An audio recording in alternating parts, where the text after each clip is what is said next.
വേണ്ടതെല്ലാം മേടിച്ചു തന്നതായ നിന്റെ പ്രിയപ്പെട്ടതായ ഉപ്പയും ഉമ്മയും, ആ ഉപ്പയും ഉമ്മയും ഇന്നത്തെ പ്രിയപ്പെട്ടതായ മക്കള് ഒരു കാമുകനെ കണ്ടു കഴിയുമ്പോൾ അവരെ ഒഴിവാക്കുകയാണ്. അവരെ മറന്നുകൊണ്ട് ദുനിയവിയായ ജീവിതത്തിന്റെ അകത്തളങ്ങളിലൂടെ നടന്നു പോവുകയാണ്. സുബ്ഹാനല്ലാഹ്. ഇക്കാലഘട്ടത്തിലെ മക്കളെ ശ്രദ്ധിക്കണേ, പഠിച്ചു വെക്കണേ. അസ്ഗരി ഉസ്താദ് സ്നേഹത്തോടുകൂടി നിങ്ങളോട് പറയട്ടെയോ, കാലഘട്ടം വളരെ മോശമാണ്. പഠിപ്പിക്കണേ ഉപ്പ, എന്റെ പ്രിയപ്പെട്ട മാതാപിതാക്കളെ. ദീനിന്റെ വഴികളിലൂടെ സഞ്ചരിപ്പിക്കാതെ ഭൗതികമാകുന്ന വിദ്യാഭ്യാസം മാത്രം കൊടുത്തുകൊണ്ട് ആത്മീയതയെ മറന്നു പോകുന്ന ഇക്കാലഘട്ടത്തിലുള്ള മാതാപിതാക്കളെ ചിന്തിക്കണേ, മനസ്സിലാക്കണേ.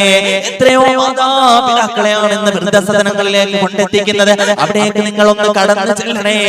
അത്രയും സ്നേഹത്തോടുകൂടി, ലാളനയോടുകൂടി, ഇഷ്ടത്തോടുകൂടി തന്റെ പ്രിയപ്പെട്ടതായ മക്കൾ ഇത്തരത്തിലുള്ള ഒരു അവസ്ഥ തന്നെ കാണിക്കുമെന്ന്